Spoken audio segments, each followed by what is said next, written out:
My name is Charlotte Strickland. It's good to see y'all. This is a great topic. I call this Train the Trainer.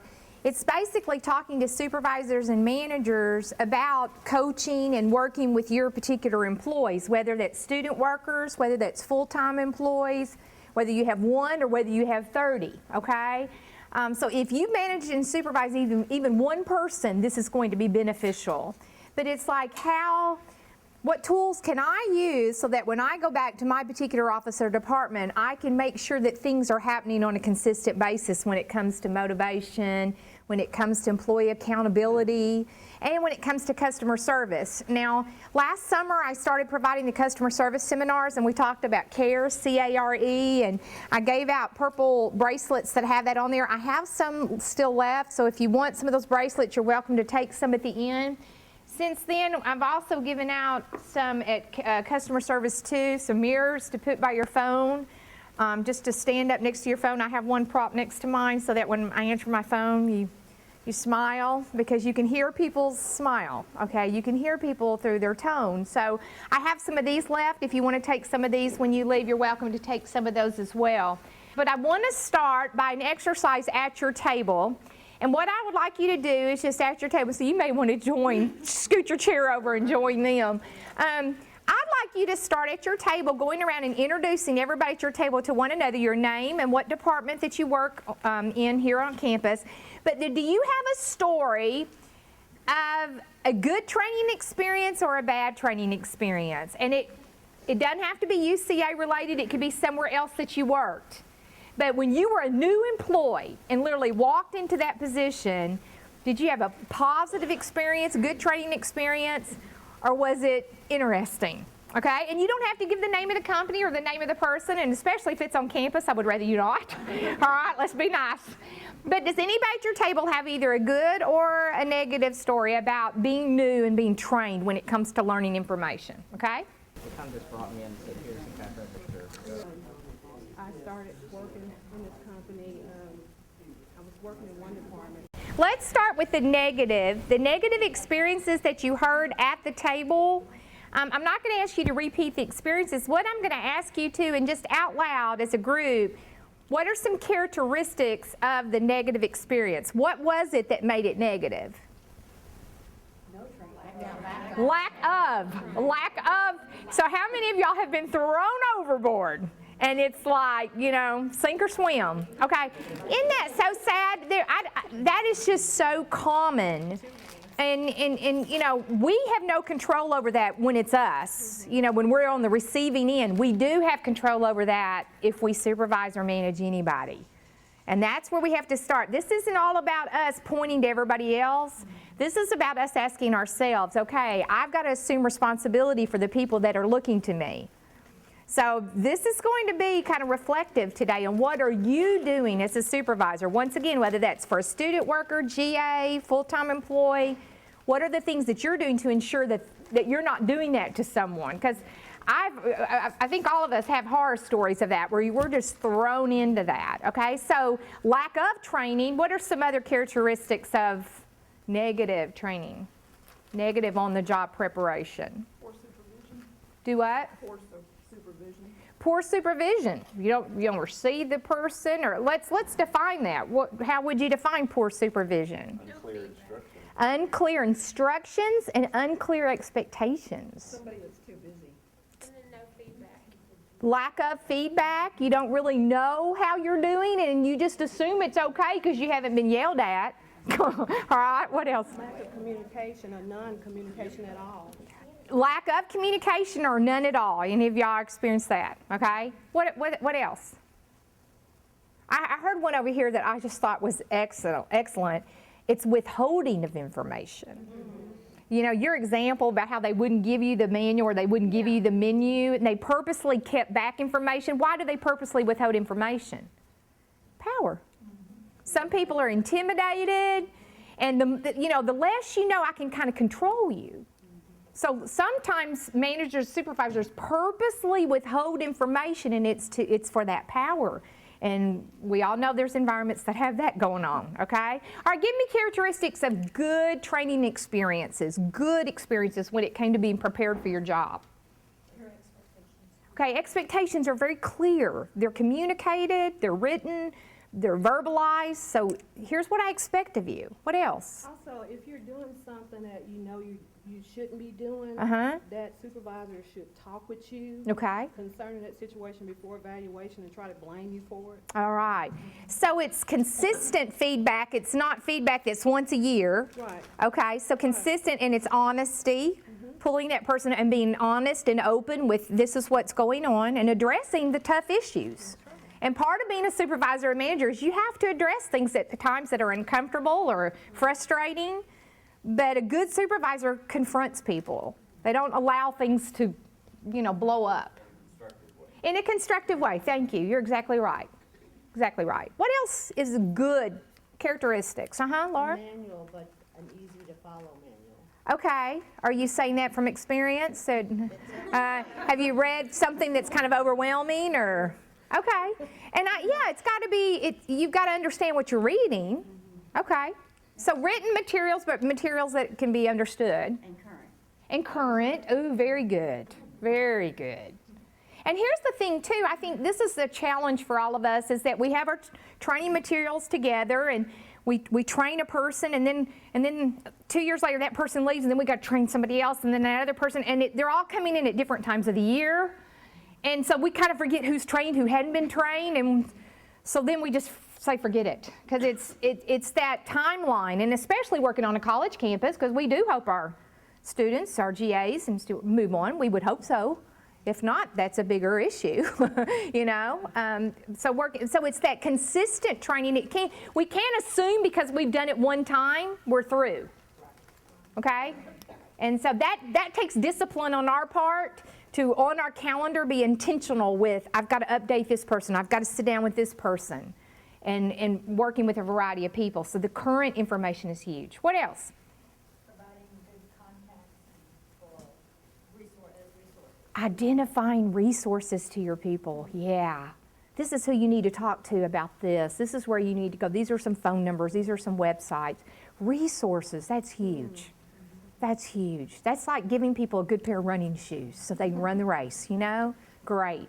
What else? Being open and available for them to come ask questions. Yeah. If they have concerns. Yeah. So that open door. And even if you're busy with meetings, or letting them know certain times that you'll be, available, and be intentional about that. And I think it goes even farther than that, Andrew, and that's not only you're available, but when they do come to you, you're not going to attack them, you're not going to laugh at them, you're not going to yell at them when they ask you questions. So there's that availability, but there's also approachability. I'm available, but I'm also approachable. Because if you ever work somewhere and, ask me anytime, ask me questions, ask me, and then you come and they're like, really? And then you feel stupid or you're embarrassed, and guess what you never do again? You quit asking questions. And what happens when a person quits asking questions? They just do it how they think they should do it. And that's probably 50-50 they may wing it and be right, but what if they wing it and they're wrong? Then you've got a problem. So approachability is just as important as availability, okay? So let's fill in some blanks, because I'm going to start off by asking you, what are things that you're doing as a manager and supervisor to ensure communication, to ensure approachability, to ensure that your people are getting what it is that they need in order to do their job and to do it well. I love this quote. I just want to throw this out. Coming together is a beginning. Keeping together is progress. Working together is success. And that's the goal. It's not just that we're there, but that we're working together as a team and we're all on the same page. So how do you make that happen? All right?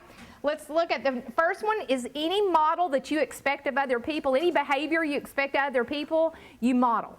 I've told my people, if you don't think you're being watched, screw up. There's a great deal of truth on that. People are watching you. And so if you're saying to be on time, then you need to be on time. If you're telling your people, we're customer service, we're student first, and then that student comes in and you're like, excuse me, and you're all over that student, your employees are watching that. Your students are watching that. So you've got to model whatever it is that you expect. Some of y'all have heard this quote before. Rick Miller, a good friend of mine that works at Texas A&M in Commerce, Texas, has this: everything you do either underlines or erases everything you say. Everything you do either underlines or erases everything you say. So if you're unhappy with the behavior of the people you work with, you need to really start by assessing your own. You know, are you exhibiting the behavior, the expectations that you're telling other people to do? Are you exhibiting that on a day-to-day basis? So model that. Put your employees at ease. All right, let me ask you questions. If you've got a new employee that comes in, how do you make your new employees feel comfortable? What are some things that you do? How does this flesh out to make people feel comfortable in the new culture? Introduce them to the team. Yes. Take them around the office space so that they're familiar with the space, but then introduce them to the team. And I love how Bertie said that, to the people they work with. Take the time. Does that take time? Yes. And if you don't have the time to do it, then appoint somebody to do that. A lot of times I'll hear from people, Charlotte, this is just too much, this is just too much. If you invest in people up front, it's going to save you time in the long run. It is. But it's going to take time up front. Because if you don't invest in your people, you haven't trained them, you haven't spent time and poured into them, then in the long run you're going to have more problems and you're going to be going back and forth, back and forth. So if you do this up front, and if you say, I don't have time to walk them around, then get somebody else. Pick that person in your office that's sociable, that's kind of the ringleader, team leader. They'll eat that up. You've delegated to them, you're motivating them by utilizing them, and they'll have a joy walking around. So putting people at ease is making them familiar with the physical space and making them familiar with the people that they work with. How else do you put people at ease? I like what you said about spending time with that person, to get to know that person. Yeah. Because a lot of times people judge people by the color Yeah. or the book Yeah. color, or whatever you want to say that. But just spending time with that person, to know that person. Getting to know that person as an individual, not about hearsay. That is very, very important. I was doing a departmental meeting last week, a training with one of our departments on campus, and one of the comments was, I didn't feel judged when I came in, because sometimes, especially if you're transferring on campus to another department, stories go ahead of you. You know, and people kind of approach you based on what they've heard from other people on campus. And this person was saying that when she had gone from another department to another, how she felt like her supervisor started from the very beginning with her, without judgments, and listened to her and started to build a rapport with her. And she appreciated that. So that's, you know, being very careful with your filters and giving people a chance, okay? You've got to start to build a relationship, okay? What else? Yeah. I come into their comfort zone, so Oh, oftentimes they don't come and ask me, I go into their office. I Great. Say, are you okay? How we doing? Do you have any questions? yeah. Anything come up that you're not sure about? And, you know, a lot of times that's when I get the questions asked. Huh. That, you know, they might not have done it yet, but you can tell they put it back to ask. So that was Okay. them. That's great. You know, if you're ever training, I go to their desk and I sit at their desk. Oh, that's a good. It's less intimidating, okay? Good point. So going to their turf. What else? How do you put people at ease? Let them know they're not expected to know everything. Yeah. Kind of let them know up front. You know, you share your expectations, certainly, but you create a culture and an environment where there's nothing wrong with asking questions. You know, you're going to be asking lots of questions that I've already asked or somebody else has already asked before you. So letting them know that questions are okay. Letting them know, hey, you know, if you make a mistake, come and tell me. I'd rather me hear it from you than somebody else. And just create that environment where people feel comfortable. Very good. We're going to kind of talk a little bit about this a little bit later, but the more information you can give them up front as far as resources, maps, the more written materials to help them feel equipped, they're going to feel more comfortable the more you equip them. Okay, and we'll go a little bit more about that. Provide an overview. If I said as a manager or supervisor, you need to provide an overview to your people, what do you think that means? What would that include?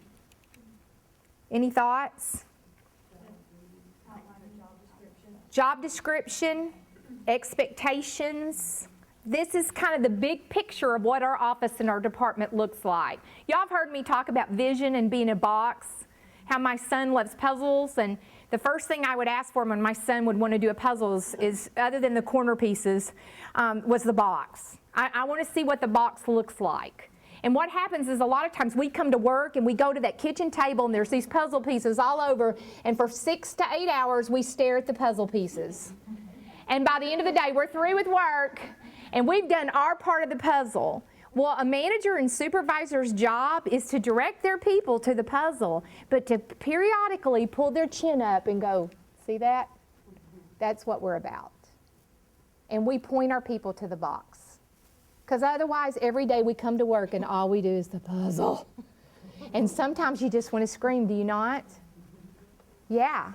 So the box is our vision, our mission statement, why we exist on UCA's campus, why this department is so important. And we interject that in staff meetings. We interject that when we just have a one-on-one conversation. And, you know, I appreciated how you took care of that student yesterday. That's what we're about. You consistently remind people of what the box is. So they've got to hear that at the very beginning. This is who we are. This is who makes up our team. This is what our team is about. These are our goals. This is the busy time of the year. These are the slow times of the year. You give them the bigger picture, okay? Comment? When you say, remind them, not only through email, but I think face-to-face communications. Yeah. It's called MBWA, Management by Walking Around. Management by walking around. Email's great, especially if you've got a large staff, but every once in a while, you just need to get up and walk around and verbalize some of the things that you've been sharing electronically. Don't talk too fast. How many of us have started a new job and we're just so overwhelmed, we're just sitting there going, it's just overwhelming. So kind of pace yourself. And you don't have to train everybody at one time at one block. You can scatter it out. You could say, okay, this morning for 2 hours, we're going to talk about banner.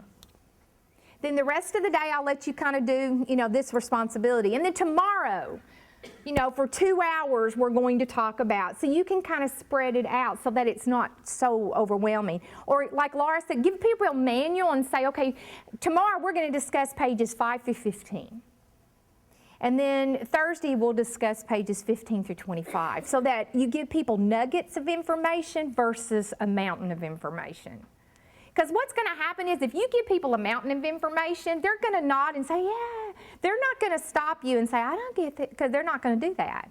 And they're just going to act like everything's okay, and then they're going to go home and scream. All right? So nuggets of information versus too much. So don't talk too much. And always, always, always, when you're sat down or you've had a training with this employee, you always allow time at the end, allow 15 minutes of padding to that time for them to ask you questions. And let's say you say, do you have any questions based on what we talked about? And they just stare at you. Then you ask them pointed questions. Okay, we talked about approaching this particular athlete. And remember I told you there were 2 steps. Can you share those 2 steps with me? And ask them to repeat the information back. And they're going to be nervous at first, but see, if I repeat that back to Becky and she encourages me, yeah, sure, now let me add a little bit more to this one step just to make sure. But she's kind, she doesn't rebuke me, she doesn't roll her eyes, she doesn't put her hands on her hips. Well then, a little bit later when she says, okay, you share what I said, Charlotte, I'm going to be more comfortable because I know, okay, she's not going to kill me. It's okay if I don't say it exactly the way she said it. So you're building trust. But you're also making sure as they repeat the information that they're getting it. All right, don't use jargon or office lingo is the next square or blank on your paper. Don't use jargon or office lingo is the second blank. This is so funny. This morning I had a divisional meeting with the Office of Student Services, and we were all going around, and the Greek coordinator, who I just love, Oz, she was giving her report to everybody, and she said, oh, we just did COB, and we're Scott's saying that Fiji's may be coming on campus, and NPHC had the best program. Well, I've been a Greek, and I've been involved in Greek services, so I was nodding my head, but I looked around the room, and people were going, COB, Fiji, NPHC. See, that's Greek to them. I mean, that's Greek language, really. But NPHC, National Panhellenic Conference, Fiji stands for, it's a Greek acronym for a fraternity. COB is continuous open bidding. But I got tickled because I know her language, but a lot of other people don't. All right, we're going to do a fun exercise. On the bottom of this page, I want you to think of 5 acronyms, and you can write on that page or a blank piece of paper, it doesn't matter. 5 acronyms are words that your particular department uses that's language for your area. Language for your area. It could be an acronym, it could be It could be a normal word that may not be understood by some other department or some other person, but 5 words that just part of your area's culture. Does somebody want to throw an acronym or a word out and see if the rest of the group can guess it, or anybody? The bunker. The bunker. Oh, that's up on the. Is that where all the brains of our computers are, or what? What is the bunker? It's It's the old emergency management building. It's all underground up there. Okay. And I forget, I don't even, it used to be. I don't even know what the real name is now, but we call it the bunker. The- It's all underground. Is that up near Richland Hills? Okay, all righty. The bunker. What else? emergency management. They changed the name of this. Another one? APR, Okay, APR. the academic progress rate that athletes have to maintain for coaches to keep the sport on campus. Okay. Because if they don't, each coach should have a certain APR, then we can lose games, public humiliation, and the sport be taken away from the college. Wow. So in your area, that's very important. APR. And Okay. Thank you. Anybody else? Used to have NCATE over in Thud. I remember when it was Thud. Yeah. And the NCATE National. Accreditation for teachers. Okay. Okay. That's all. I don't even remember. Well, here's the deal. If you have a new employee and you're training them and you say, you know, we're going to use my DCB and go to the COB and then we'll grab an echo and then we'll talk about Banner, I'm going to be going, okay. You know, I mean, and see, what is amazing is when we become immersed into our own culture, we don't recognize that anymore. It's just part of our culture. I'll never forget when my father was very, very ill, and this was a funny story. We had lots of the stories, but one of them, when he was in the hospital, one of the nurses came in and she said, well, we're just going to need a 22 gauge. And I looked at her and I said, well, now you can't bring guns in this hospital. And she cackled and she said, no, ma'am, we have different gauges for the IV tubing. Well, that's fine and dandy, but I mean, I thought she's going duck hunting in my daddy's room. I mean, I just didn't know that 22 gauge, it meant totally something different. So what do? What I recommend is at a staff meeting or with your particular people is make this a game. And over like a month's time, ask people to recognize any language, abbreviation, acronyms, and keep a list. And then you come together at a staff meeting and you create your departmental list of these words. And then, you know, what you should be doing is you should be developing a packet and some information that you're giving any new person that walks through that door. And that changes, okay? Once a year, you've got to look through the packet to see what needs to be updated. But, but when I walk through the door, I'm given this packet, and one of the things is a lingo sheet that I'm giving your language. Financial aid, I can't even imagine the acronyms and so it's just giving me your language so that I understand the culture of where I'm now working. Okay, so it's something you can do, and it's something that's very, very important. But it's no wonder that when you're communicating and they're nodding, and then a week later they ask you something and you think, well, I told them that. Well, you communicated it, but you used your language and maybe they couldn't understand it. You were talking Spanish and they don't know Spanish. So be very careful when it comes to office lingo and language. Block out time. You are never going to have enough time to do adequate training. Can I just tell you that? If you're waiting to have a chunk of time that you can do this, dream on. You have to be intentional and say, okay, next week for 1 hour I'm going to pull people together and do this. You have to put it on your calendar and you have to be intentional. And if you expect people to get it as you run by and you train on the run, then the output and the productivity will reflect training on the run. It's like going to Burger King one time, and I walked up, and this young man, I said, I want this, and I gave him a coupon, and he just, bless his heart, a little teenager, he looked at me, he went, ah! And I said, are you okay? He said, I've never done a coupon. Well, can somebody help you? You know, training on the run, and bless his heart, then he feels defeated. He doesn't have confidence, he doesn't have self-esteem because he started off by not knowing how to do something. And I wanted to go, who didn't train you? You know? Because somebody didn't take the time up front to invest in him. That's intentional. You got to make that happen. Okay, let's move on. Don't show impatience or irritation when people ask you questions. If you want the door to shut where people don't come to you, then that's what you're going to do. If you want an open environment that's positive and where people feel comfortable and at ease, then you're going to be patient. Allow your employees to demonstrate competence. I'm going to show you how to do it, and then I'm going to step back and watch you do it. Allow your people to do it. If you're always over their shoulder, then eventually they're just going to let you do it. And then you're going to get mad that you're doing it. And then you become the martyr. Have you ever done that? You're just the office martyr. You do everything and it's because everybody else doesn't do it right. And then you're overworked and angry. And then people don't want to be around you. So if it's a certain way you want it done, make sure that's communicated right up front. This is how I need this to be done. This is how this report needs to be completed. This is how this machine has to be changed. But you've got to be very specific and then let them do it. So let people do it. Notify the employee. What I mean about notify the employee is for upcoming events, big, like at the very beginning you should give them a calendar and you should let them know, okay, like in financial aid, this is the crazy time.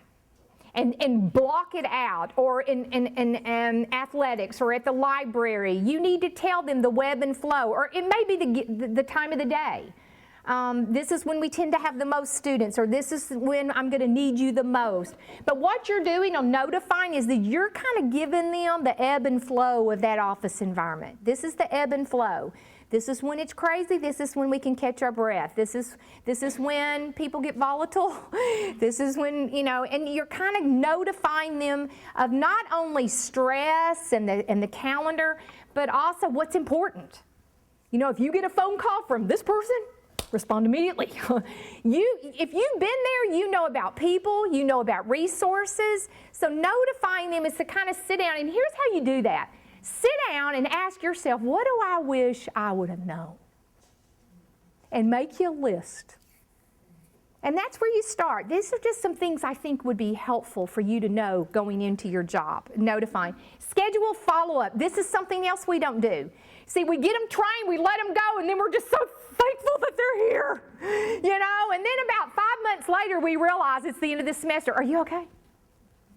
Because we've been crazy and they've been crazy, okay? And once again, what you do is when you're bringing somebody aboard, count 2 weeks forward or count 3 weeks forward on your calendar, right? Check back with. And put it on your calendar so that you are intentional about getting back with it. And here's what you do. You walk in, and I like what Andrew said, you go to their space and sit down and say, what's going right? What's not going right? What else can I do for you?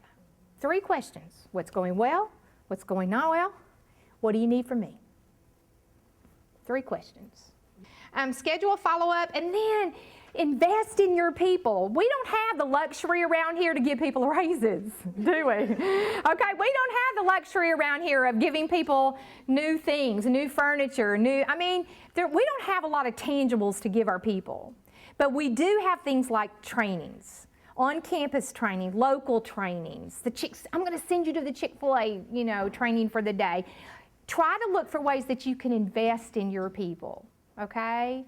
And it's not only conferences, it's maybe books or magazines. Hey, I just read this incredible book on leadership or working with people, and you do a great job around here. I thought you would enjoy this book. So it may be something like that, or a magazine subscription or something like that.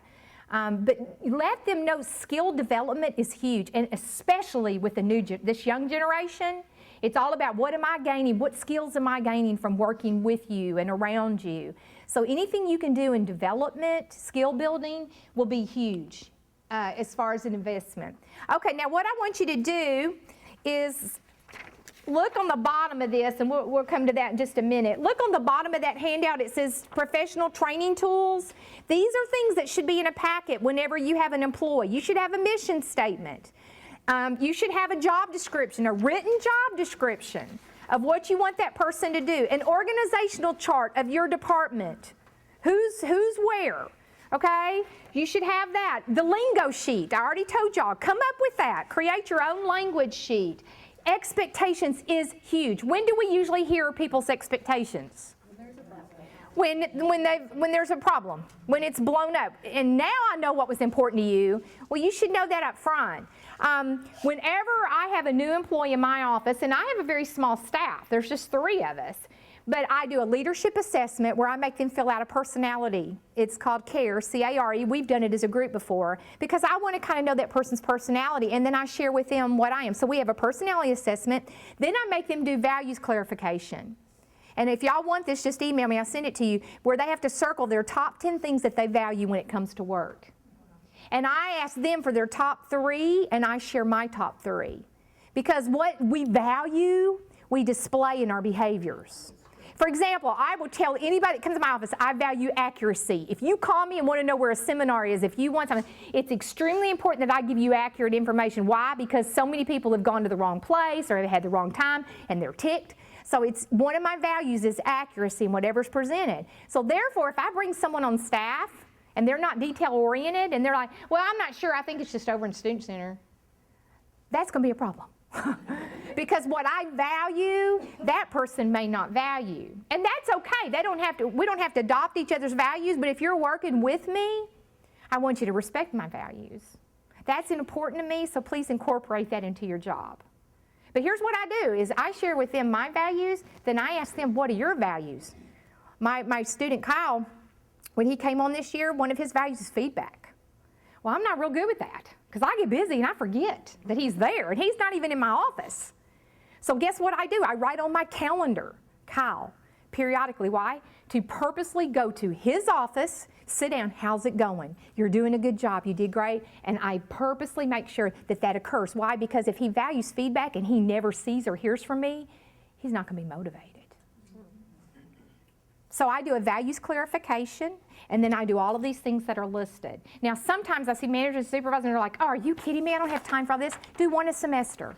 If your folder right now is empty and your office has nothing that you give people, then this semester pick one of these and say, we're going to develop a mission statement. Or this semester, we're going to do our lingo. And each semester, keep building your file. And in 2 years, you're going to look up and you're going to have what you need. And it's going to benefit you as a team. Okay? Expectations, a tour. I'm amazed with how many people start a job, go to their office, and they never see what's in the rest of the building. Well, if I'm in financial aid and y'all are helping me, and all of a sudden I'm like, well, where do I pay for this? I don't know. I mean, where do I go cash a check? I don't know. Go to the Student Center and ask. Well, it's above y'all. And I go to the Student Center and I find out it's back at McCaslin? Really? So I should know what's in my space. You know, anybody that comes and works in my office, I work in Bernard. There's a lot of things in Bernard. I ask somebody on our team to escort that person to every office in Bernard, so that if somebody comes straggling in our office, they know what other things are in our building. So certainly you should know what's in your building, and then hopefully you're going to get a tour of campus as well. You need to orient your people to their new culture, and that's more than one office space. Okay, technical tutorials. What do you have available? What can you check out through IT to utilize to help people, whether that's to build their skills in Excel or whatever? And then a performance agreement form. Now, I've given you an example of one. You can take this and alter it, okay? Where is it? Is it the final page? Yeah, the very last page of that blue handout. You can take this, and I've made it very, very simple. It's not detailed at all, where you just kind of share your expectations. You share what it is that you want this person to do. You have them share what their concerns are or expectations are, and then you sign it and you date it, and you come back to this frequently. Okay? I don't believe in once a year performance. I just think that's crazy. That's like taking a bath once a year. All right? After 2 or 3 days, I'm going to need one, all right? Not once a year. An employee can't go off once a year meetings. You know? I mean, that should be frequent. And you don't have to have a structured meeting. It could just be sitting down. And Wayne, I saw what happened just recently. Let's talk about that. And just having a casual conversation over work performance based on something that's happened. You don't have to have that structured time. Now, certainly you have to have a structured time for the annual things, but you should be giving feedback to people constantly and ongoing, okay? Now, I've left blanks because what are some other things that some of y'all do when you're trying to share expectations or help a new employee? You got any other things you do? Uh-huh. On, when they're first hired, I like to give them the 90-day UCA probationary form. Yes. So that they know what's on that. Yeah. And then when we do that 90-day, I like to give them the annual review form so that they know what to expect on that form. That's excellent. And do y'all know about the 90 days where a person literally comes in and has that grace period to kind of see how things go? So that's great. Good. What else? Anybody else? Yes. I give them contact information, like Yeah. my contact information too. I give Yeah. my cell phone number in case I'm not there, so. That is excellent. So personal contact information. Something else I do, it's called a personal information form. Now, I tell them up front, they do not have to fill this out and they don't have to disclose any information they don't want to disclose. But I have a form where I ask their name, a little bit about themselves, hobbies, family members, favorite food and restaurant. And once again, they don't have to disclose any of that unless they want to. But like Kyle's favorite food is Mountain Dew and Twizzlers. Well, after new staff orientation, he showed up the next morning, and what was on his desk when he got to work? Mountain Dew and Twizzlers, because that's what motivates him. Now, if I showed up to work and I had Mountain Dew and Twizzlers, I'd be going, anybody want these Twizzlers? And because that'll motivate me, okay? But that motivates Kyle. So I always have new employees fill out this form. It's volunteer, but it helps me understand. Like Felicia, she's got 3 kids. And I know their ages, and so that impacts work because of their health, but also school activities. And it helps me have a better understanding of what she's got going on in her life. And she disclosed that to me. So it helps with our working relationship. So that's something else I put in the packet. It's a personal information form. It's volunteer, and I always tell them up front, this helps me understand you. Okay? And I always tell them, whatever I ask of you, you have every right to ask of me. So if they want me to fill that out and I give it to them, I do. Okay, it's always reciprocated.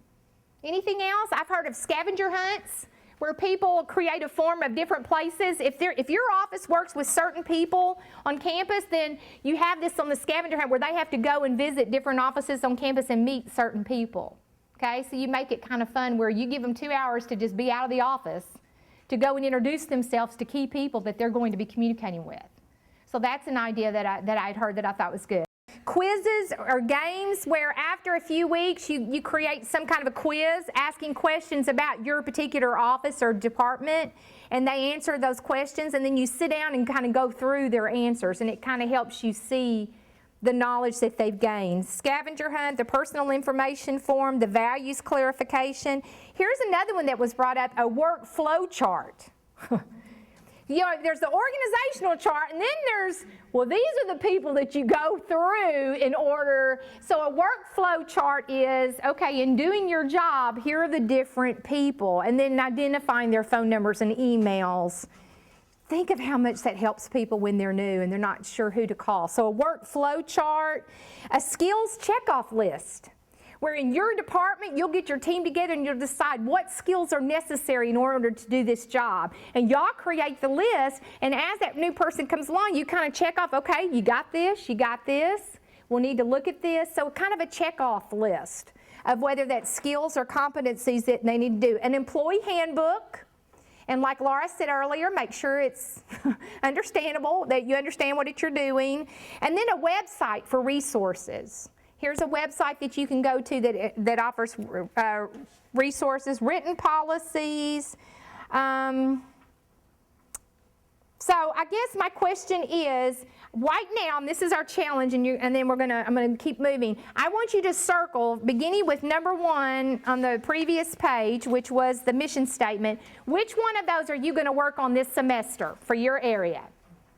Which one of those do you want to make a priority that in your area you're going to communicate, you're going to create it and communicate it? And it could be one of the ones that you heard mentioned or one of the ones listed. It begins with you.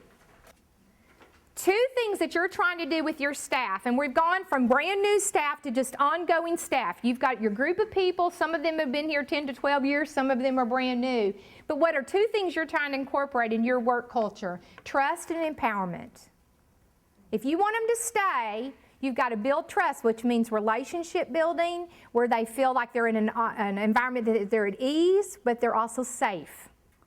And I always tell people the first thing you got to do is create a safe environment, because if you create a safe environment where people can ask questions and they're not attacked, an environment where you have an open door, then you're going to have openness and honesty, which leads to higher productivity. Okay? And that takes you to the empowerment. You want to empower your people. And it's that quote on your handout, treat your people like gold or dirt, and they'll treat the customer accordingly. You know, however you treat your employees is basically how they're going to treat the students that walk through that door. Empowerment is responsible freedom. Okay, you're giving them freedom to do their job, but it's responsible freedom.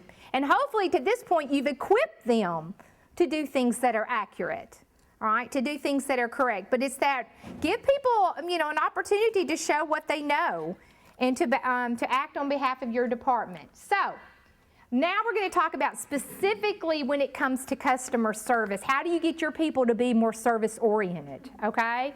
And this is going to kind of piggyback on what we talked about with customer care, which was communication, attitude, respect, and enthusiasm. Those are the 4 areas you want to reinforce. These are the 4 areas that you should be training your people to ensure good customer service. They ought to know technically what to do with their job, how to turn on their computers, how to get into Banner or out of Banner, how to do, you know, just a variety of things, whatever programs they need to do, whether that's PowerPoint, Microsoft, you know, whatever, the software, the security, all of that. So you've just got to and here's another thing, how to transfer people on a phone.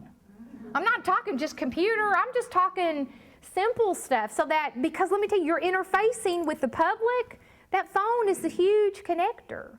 So all of technology, all right? The second is interpersonal, and those are those communication skills that Dot was talking about earlier.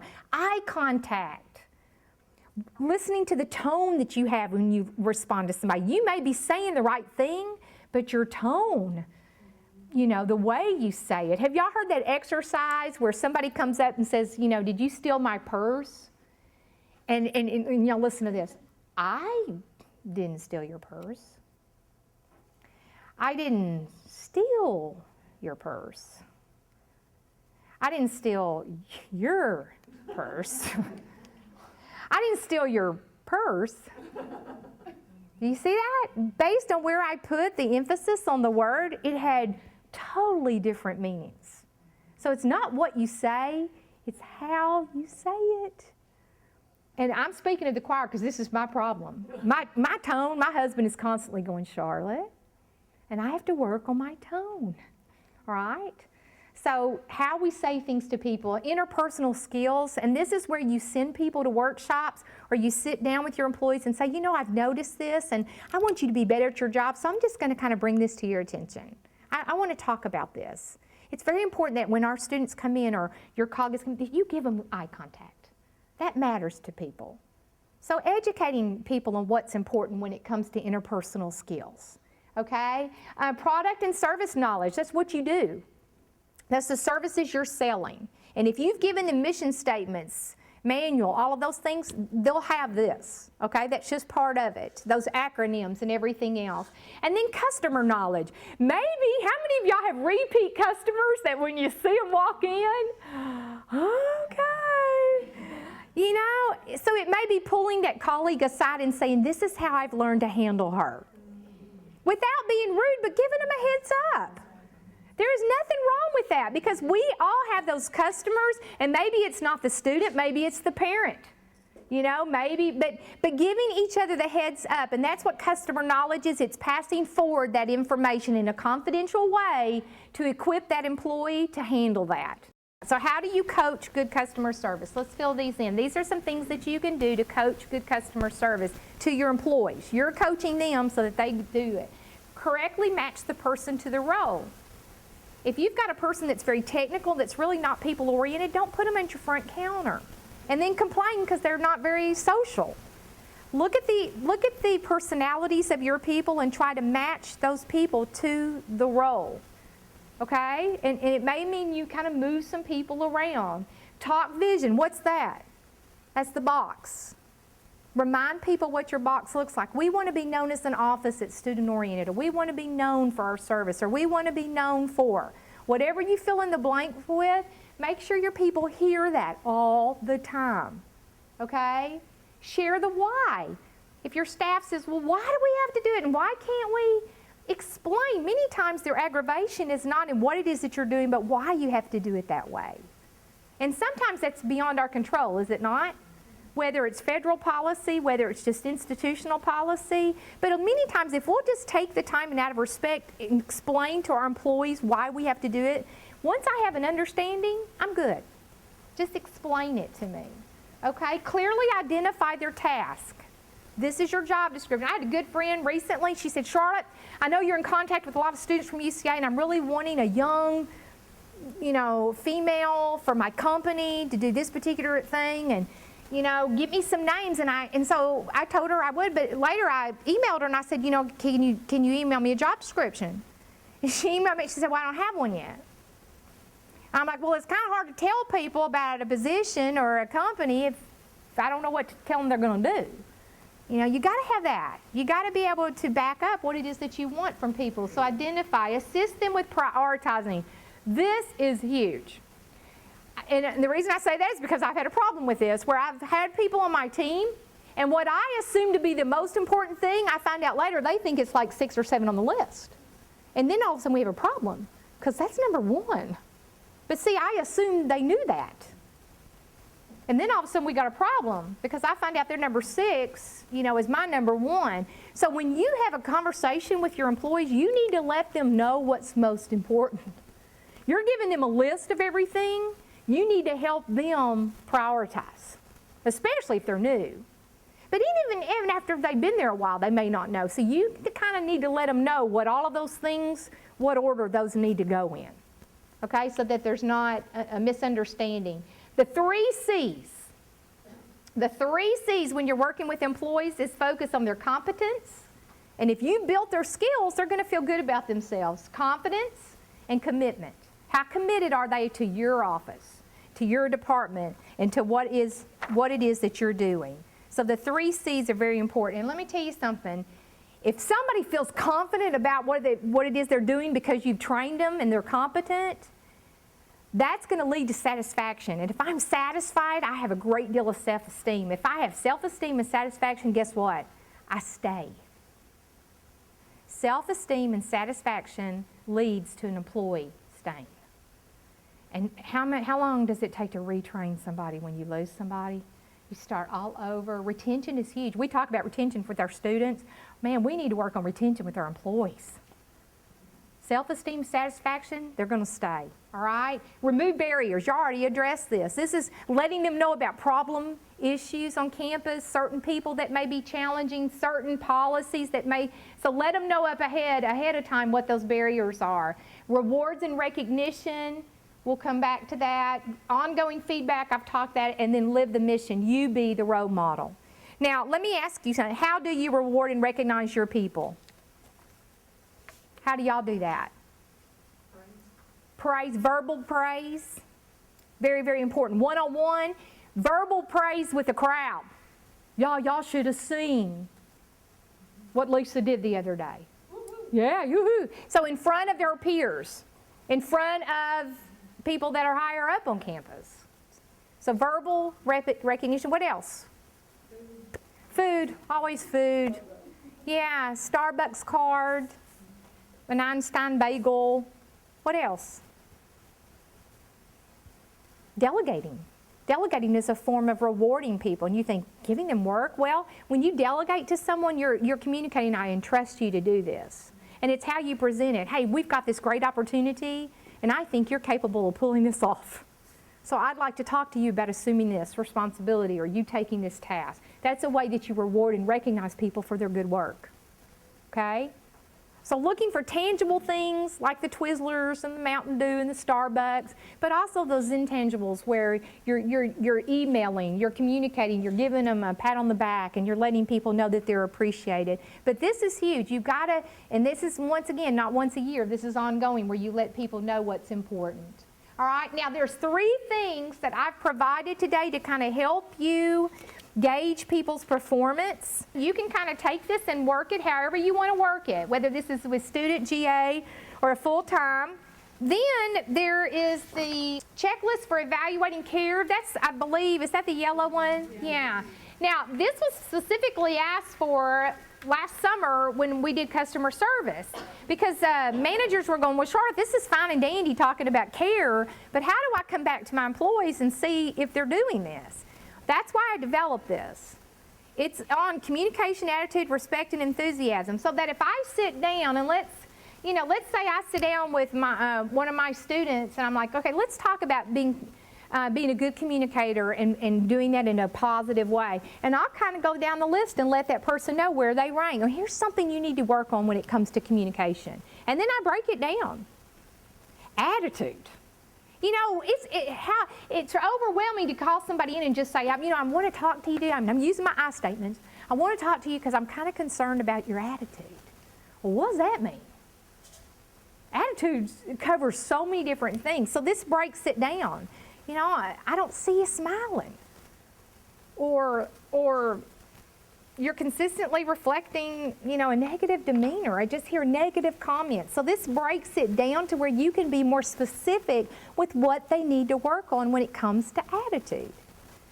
Now, if you want this, I have this on Word document. So if you want this, email me, because you can take this and add to it based on your culture. You can delete some of these if you think, well, that doesn't really pertain to us. Well, take it out. Take this and use it for your particular area based on your office. Okay, but this is a great way for you to help identify and evaluate your people based on the service that they're giving to other people. Right? How do you determine what the definition of excellent is versus good? Oh, that's a good question. Any thoughts on that? The definitions of fair, good, and excellence? Or would you just replace good with satisfactory? It meets the standards. Or does fair meet the standards?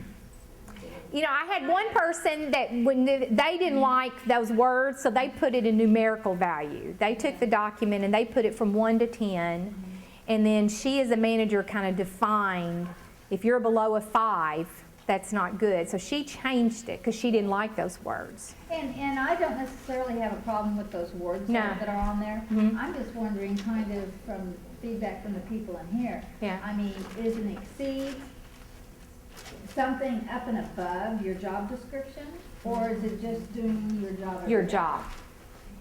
Because I'm new here and I don't know what the. And this is a great question. So let's hear some responses and then we'll, My husband works at Axon, and when he had his evaluations, they had it where it exceeds expectations. They define what excellent and good. And good was just you're doing your job, and then excellent was like you've gone beyond what they expected from you, and that's how they defined it.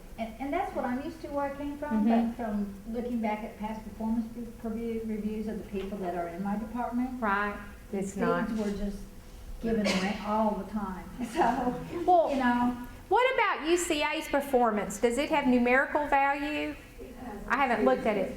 It has a definition. it does have a definition. It does have a dish, so you may want to look at that, and then you could make that consistent with this. It's been a while since I've looked at that. Do you have comments? I think a good idea before you do evaluate them is give them the sheet, let them evaluate themselves Oh, first. that's a and good then point. The day before, have them give it back to you and go over their points, and then have them elaborate, well, why do you think you're so good at this? When they're gonna write themselves as a 5 when they're actually only a 3. So, and then you try to let them know and then you improve that way or whatever. That's a good way. It's less intimidating that way, and it gives them a sense of empowerment.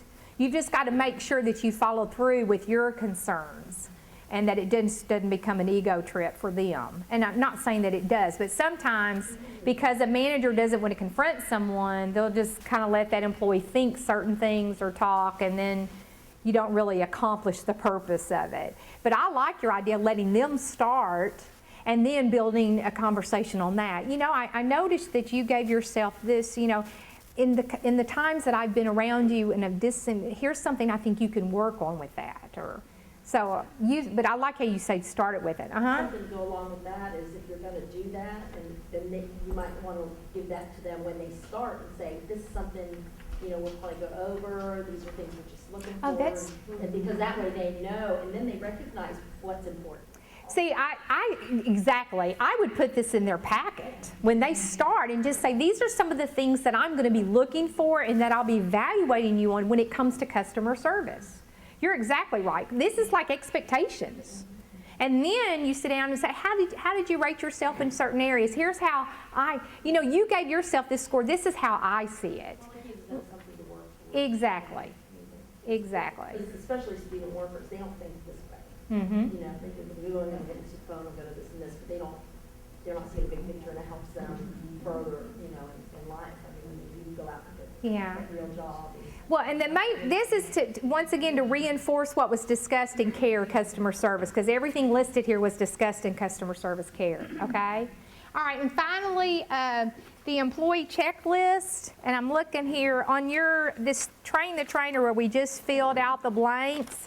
If you'll flip the page and you'll see a handout that says when performance does not meet expectations. This is where, okay, this person is not, this is, okay, if you'll look at the top of this employee checklist and then customer service recovery, employee checklist is you. This is internal reflection. This is you sitting down before you call in you've got somebody that's not performing. Before they even come in your door, this is you asking yourself these 6 questions. Did this employee have a clear understanding of the expectations? Did I give them a job description? Did they understand the standards? Did they have a clear understanding of how I wanted them to deal with customers? Because if you answer any of these questions no, you first have got to assume responsibility for that. Now, that doesn't mean you still don't call them in. But in communicating with them, you assume responsibility. You know what? I could have been better in this area, and I realized that in reflecting. So this is an area I'm going to work on, but this is an area I need you to work on as well. Well, one, I'm admitting that I'm not perfect, so hopefully they're going to be more open, and hopefully I'm going to be building trust in this communication. And they're also going to hear from me that I'm teachable, that I'm working on myself, which I want to model for my staff. Okay? But then you bring up what they need to be working on, what you have a concern about. So you always need to start with that personal reflection. And then the second one is if you have a major customer service problem. You got somebody calling, screaming, you've got somebody that's called your boss. These are kind of steps. Do we need to interview one person? Do we need to interview several people? This kind of helps you break down the problem into bits and kind of approach it in a systematic way, okay? So just some things to think about. And then certainly, we've talked about confrontation and positive. You always need to prepare before you bring somebody in and talking to them in private. Use of I statements, that's a whole nother seminar, but this will just kind of give you some steps. Questions or comments before we close? This is a lot of material to cover.